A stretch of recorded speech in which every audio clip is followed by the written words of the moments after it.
नमस्कार, आपका बहुत बहुत स्वागत है। मैं हूं आपके साथ अभिषेक तिवारी। खबरों को रुख करते हैं। 2024 के लोकसभा चुनाव को धार देने की तैयारी में बीजेपी जुट गई है। बीजेपी के राष्ट्रीय अध्यक्ष जेपी नड्डा 28 फरवरी को उत्तराखंड आ रहे हैं। बीजेपी प्रदेश महामंत्री आदित्य कोठारी का कहना है कि बीजेपी के राष्ट्रीय अध्यक्ष जेपी नड्डा के आने का कार्यक्रम प्रस्तावित है। 28 फरवरी गढ़वाल और कुमायूं में कार्यक्रम का आयोजन है, जिसको लेकर बीजेपी के कार्यकर्ता तैयारी में जुट गए।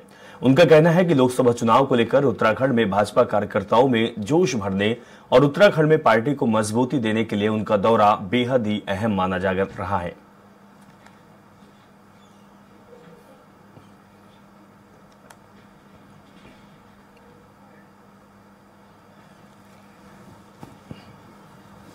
उत्तराखंड के दौरे पर आगामी समय में आने प्रस्तावित है। भारतीय जनता पार्टी के राष्ट्रीय अध्यक्ष आदरणीय जेपी नड्डा जी का 28 फरवरी को दौरा प्रस्तावित है। गढ़वाल और कुमाऊं दोनों क्षेत्र में उनके कार्यक्रम होने जा रहे हैं और इसमें भारतीय जनता पार्टी का बूथ स्तर का कार्यकर्ता से लेकर के प्रदेश के सभी कार्यकर्ताओं से उनका सीधा संवाद होगा। चलिए, इसी खबर पर हमारे संवाददाता सुनील राज लाइव जुड़ चुके हैं। उनके पास चलते हैं। सुनील राज, जिस तरीके से लगातार हम देखा जा रहा है कि लोकसभा चुनाव की तैयारी में भारतीय जनता पार्टी जुड़ी हुई है, लगातार बड़े नेताओं का दौरा भी चल रहा है, इस दौरे को लेकर क्या कुछ कह सकते हैं? देखिए अभिषेक, भाजपा के राष्ट्रीय अध्यक्ष जेपी नड्डा का प्रस्तावित दौरा 28 फरवरी का उत्तराखंड है और उत्तराखंड में वो प्रवास करेंगे। खासतौर पर जो दो क्लस्टर बीजेपी ने बनाए हैं, गढ़वाल क्लस्टर में 3 लोकसभा सीटें हैं, जिसमें टिहरी, हरिद्वार और पौड़ी, और जबकि कुमाऊं क्लस्टर में 2 लोकसभा सीटें हैं, अल्मोड़ा और नैनीताल। अलग अलग संवाद स्थापित कार्यकर्ताओं से करेंगे और कई दौर की बैठक वो यहाँ पर करने वाले हैं। उसकी रूपरेखा प्रदेश स्तर पर बनाई जा रही है कि किन किन बैठकों में जेपी नड्डा शामिल होंगे और ये बैठकें कहाँ कहाँ पर होंगी और किन किन पदाधिकारियों के साथ एक बैठक होने वाली है। इसके साथ यहाँ पर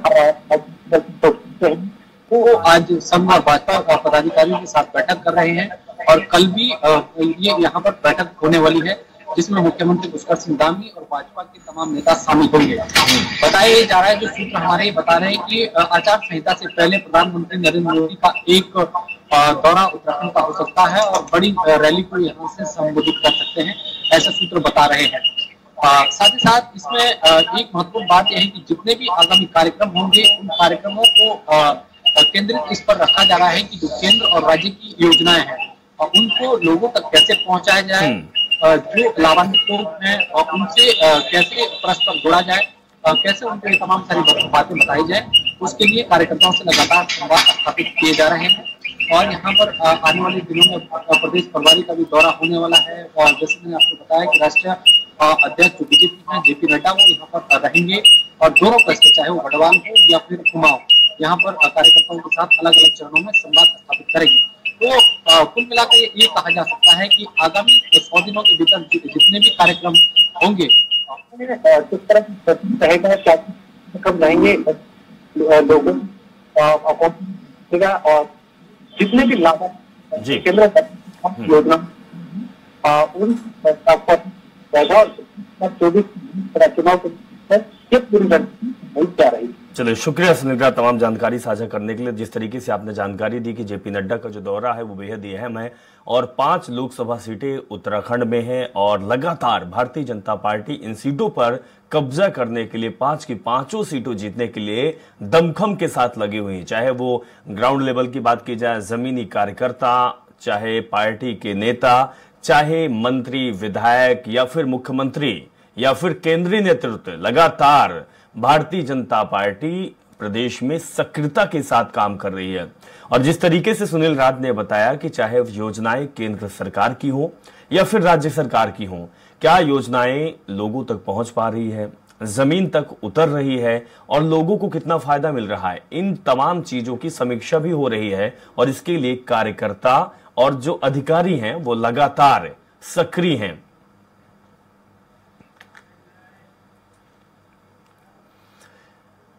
बीजेपी ने लोकसभा चुनाव की तैयारियां तेज कर दी है। इसी के चलते बीजेपी के राष्ट्रीय महामंत्री संगठन BL संतोष उत्तराखंड के 2 दिवसीय दौरे पर पहुंचे हैं।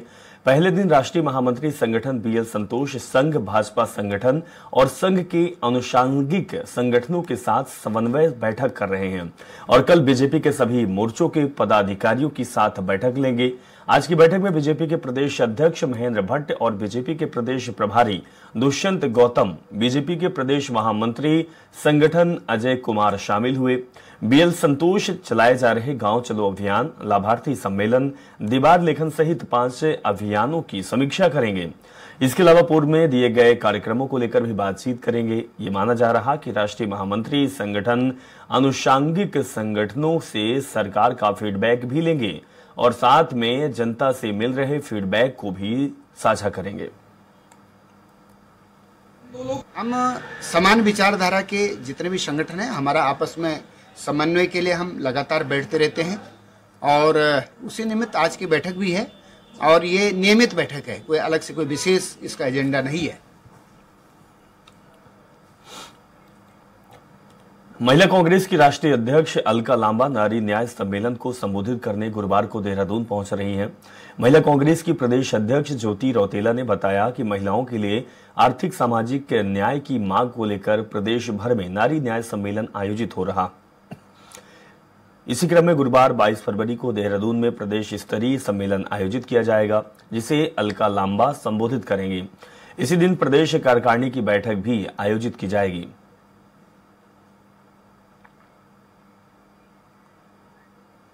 22 तारीख को हम लोगों के राष्ट्रीय अध्यक्ष आ रहे हैं। सुबह वो 11 बजे यहाँ पे प्रेस को संबोधित करेंगे। 12 बजे से हमारा नारी न्याय सम्मेलन होगा। नारी न्याय सम्मेलन हमारे इस वक्त पूरे देश में चल रहे हैं, उत्तराखंड के प्रदेश के हर जिले में चल रहे हैं और इसमें हम लोग जो बीजेपी सरकार ने हमारी जो महिलाएं हैं उनके साथ जो सामाजिक भेदभाव करे उसके उदारीकरण के लिए पूरे देश में हम लोग ये सम्मेलन करवा रहे हैं, जिसमें कि हम आर्थिक सामाजिक जो न्याय है वो महिलाओं के लिए मांग रहे हैं। और ये हमारी जो राष्ट्रीय अध्यक्ष जी हैं वो 22 तारीख को उत्तराखंड में देहरादून में इस नारी न्याय सम्मेलन को संबोधित करेंगे।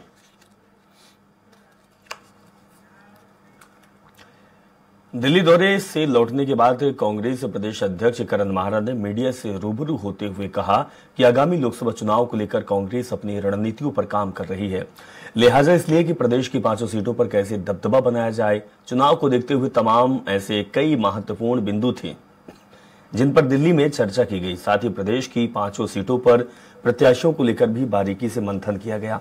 यानी ये बात तो साफ है कि कांग्रेस प्रदेश की 5 सीटों पर जीत हासिल करने के लिए बूथ स्तर पर अपनी पैठ मजबूत करने के लिए गहनता से विचार विमर्श में लगी हुई है। कमेटी की बैठक थी और कुछ सीनियर से मुलाकात करनी थी और राजनीतिक दल है वहाँ उसी तरीके की बातें होती हैं, कैसे हम लोग कैंडिडेट्स को फाइनलाइज करें, क्या क्या चीज़ें करने की आवश्यकता है, क्या हमारे संगठन में अगर हमारी तरफ से कोई कमी है तो उनमें भी चर्चा होती है और किस तरीके से हम मुख्य जो hamaरा विरोधी दल है उसको कैसे घेरेंगे, क्या क्या उनकी कमियां, इन सभी विषयों पर वहाँ चर्चा होती है और ऑब्वियस है कि उससे कुछ ना कुछ अच्छा रिजल्ट आता है। गैरसैंण में बजट सत्र न कराने को लेकर कांग्रेस सरकार पर हमलावर हो गई। कांग्रेस का कहना है कि सरकार ठंड का बहाना लेकर गैरसैंण में विधानसभा बजट सत्र आहूत न करके पहाड़ों की अनदेखी कर रही है, इसीलिए कांग्रेस इस विधानसभा बजट सत्र को गैरसैंण में आहूत करेगी। कांग्रेस प्रदेश अध्यक्ष करण माहरा ने कहा कि हमारे तमाम सहयोगी दल गैरसैंण में 27 फरवरी से एक डमी सत्र आहूत करने जा रहे हैं, जिससे एक मुख्यमंत्री बनेगा, एक अध्यक्ष बनेगा, कुछ विधायक और मंत्री भी बनेंगे, जिसमें उत्तराखंड के तमाम स्थानीय मुद्दे जैसे अंकिता भंडारी हत्याकांड, केदारनाथ सोने की चोरी, अग्निवीर जैसे मुद्दों को उठाया जाएगा। सपनों के विपरीत, उनकी आशाओं के विपरीत देहरादून में लगातार सत्र किए जा रहे हैं, कभी चारधाम यात्रा के बहाने से, कभी विधायकों के बहाने से, जबकि कार्य मंत्रणा से जब आदरणीय प्रीतम सिंह जी और हमारे CLP यशपाल आर्या जी ने इस्तीफा दिया तो उनकी बात नहीं सुनेगी। आज 40 विधायकों का बहाना करके सरकार देहरादून में सत्र बुला रही, जो निश्चित ही निंदनीय है और इसको देखते हुए कांग्रेस ने अपने साथियों से मिलकर फैसला किया कि हम गैरसैंण में एक सत्र चलाएंगे।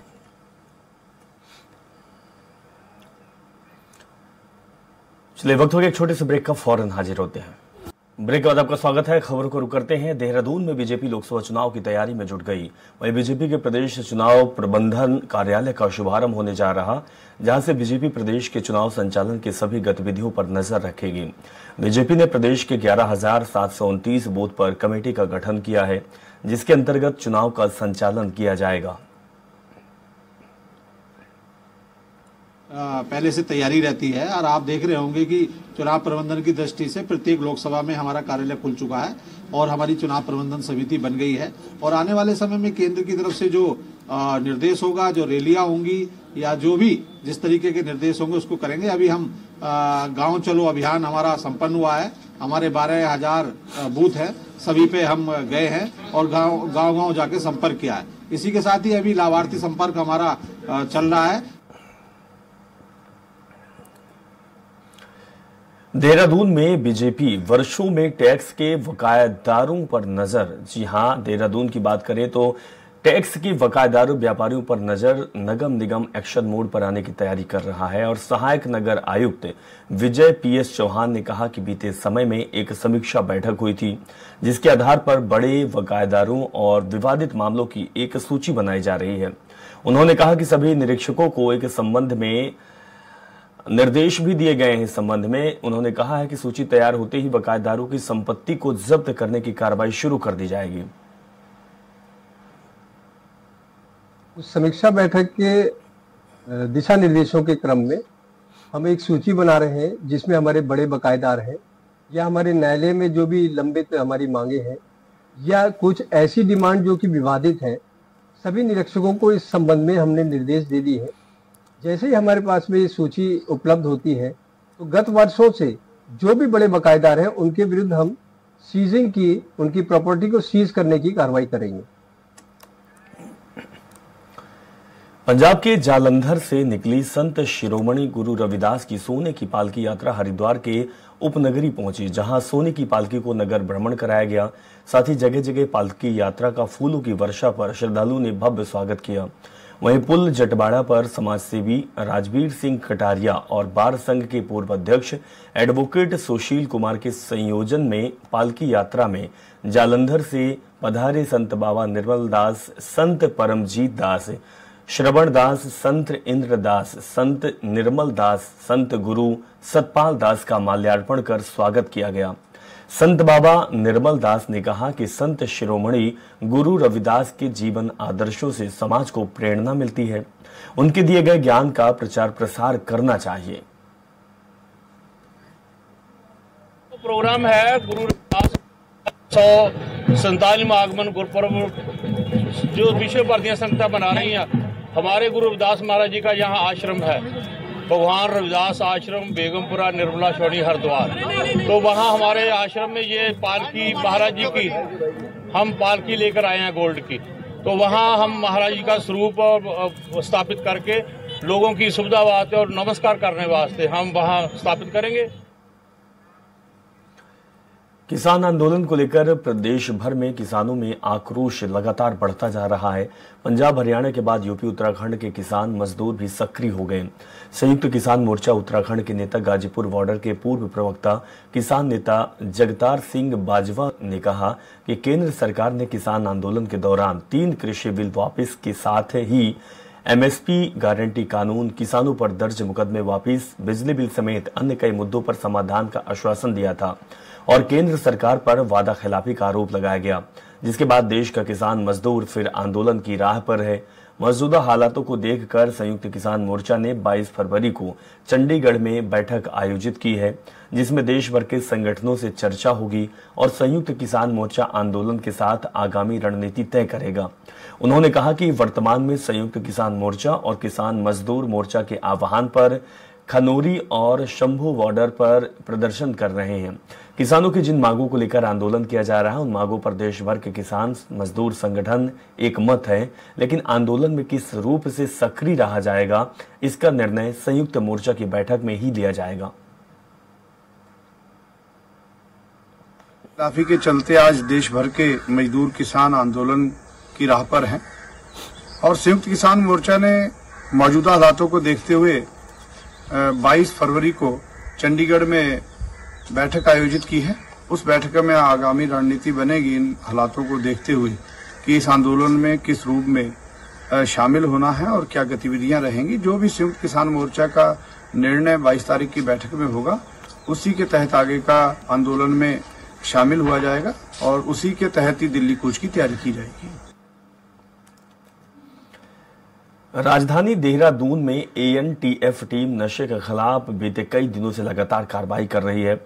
बाकायदा एक टीम को शहर में चल रहे नशा मुक्ति केंद्रों की व्यवस्थाएं परखने की जिम्मेदारी भी दी गई। ऐसे में एएनटीएफ टीम ने वसंत विहार और पटेल नगर थाना क्षेत्रों के नशा मुक्ति केंद्रों का औचक निरीक्षण किया, जहां निरीक्षण के दौरान कई अव्यवस्थाएं भी मिली। यहां तक कि एक कमरे में निर्धारित संख्या से ज्यादा मरीज भी देखे गए।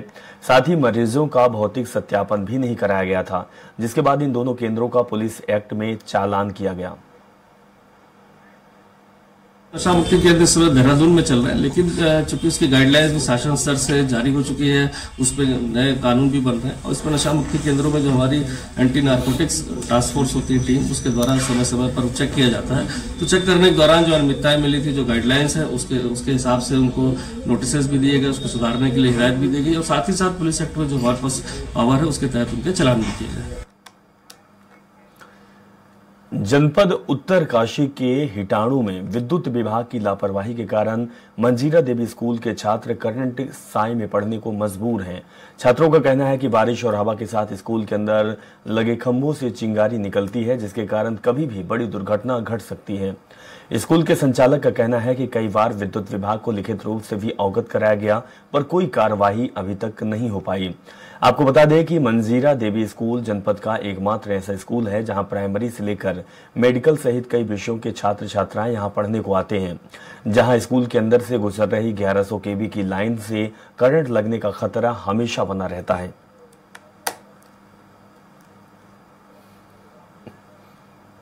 साल से वर्किंग में हूँ मैं, एज ए प्रिंसिपल फार्मेसी और पॉलिटेक्निक देखता हूँ। इस विषय के अंतर्गत हमने कई बार मैनेजमेंट को भी इतला की है, उनको भी ज्ञापन दिया है। हमने पिछले साल जो है अगस्त में भी एक बार हमने लिखित में एक पत्र मैनेजमेंट को लिखा कि ये जो बीच में खंभे आ रहे हैं, विद्युत विभाग की जो लाइनें आ रखी हैं, ये कभी भी क्षतिग्रस्त होकर बच्चों को भी किसी भी प्रकार का नुकसान दे सकती हैं। ये तार की वजह से यहाँ पे काफ़ी प्रॉब्लम होती है और यहाँ पे कई बार तो बारिश के टाइम पे अर्थिंग भी आ जाती है और जिससे 1-2 लोगों को यहाँ पे थोड़ा सा शॉर्ट भी लग चुका है और बाकी का कोशिश है कि ये जल्दी से वायर हटाने की वो प्रयास करें, क्योंकि इससे भी काफ़ी प्रॉब्लम हो रही है। बारिश में कभी स्पार्किंग भी चलती रहती है, इसी वजह से तार वार टूट जाते हैं, शॉर्ट सर्किट बहुत होते हैं इससे। मैं आपको सूचित करना चाहती हूँ, ये जो खंभा दिख रहा है और ये जो वायरिंग दिख रही है, ये किसी भी घटना को किसी भी एक्सीडेंटल में चेंज हो सकता है, क्योंकि यहाँ बच्चे छोटे बच्चे हैं, यहाँ खेलते हैं, इनकी प्रेयर्स होती है, यहाँ पे वो पढ़ाई करते हैं। हम जैसे बच्चे हैं, हम यहाँ पे पढ़ने आते हैं। मैनेजमेंट किसी को भी नुकसान हो सकता है, तो इस चीज़ को ध्यान में रखते हुए जल्दी से जल्दी इस चीज़ पर कार्रवाई करें और इसको निकालने की कृपा करें। यहाँ पे जो ये वायर है उसकी वजह से प्रॉब्लम आ रही है, क्योंकि बारिश के टाइम पे क्या होता है, इसमें से स्पार्किंग भी होती है, चलने फिरने में दिक्कत है, करंट का खतरा भी लगा रहता है। बच्चे भी यहाँ पे छोटे बच्चे खेलते हैं ग्राउंड में, उनके लिए भी ये लापरवाही हो सकती है। तो मैं निवेदन करती हूँ कि इस लाइव वायर को हटाने की। और यहाँ पर जो है विद्युत की हेवी लाइन 11,000 वोल्ट की, तो हमने समय समय पर विद्युत विभाग को इत्तला भी किया, पत्र भी लिखे और इसका सबसे बड़ा खमेजा हमारे बच्चों को भुगतना पड़ रहा है, क्योंकि कई बार यहाँ शॉर्ट सर्किट होते हैं और बच्चे यहाँ नीचे खेलते हैं। तो जिसके लिए हमने आग्रह भी किया और निवेदन भी करते हैं कि बच्चों को, यहाँ के बच्चों के हित को देखते हुए, क्योंकि बेहद क्षेत्र है, सीमांत जनपद हमारा है और यहाँ के गरीबों के लिए ये शिक्षण संस्थान चल रहा है। यहाँ के बच्चे नमक रोटी खा के यहाँ पढ़ते हैं और कभी कोई अप्रिय घटना घट गई। चलिए इस खबर के साथ फिलहाल इस बुलेटिन में बस इतना ही। जुड़े रहें और देखते रहें स्वराज एक्सप्रेस।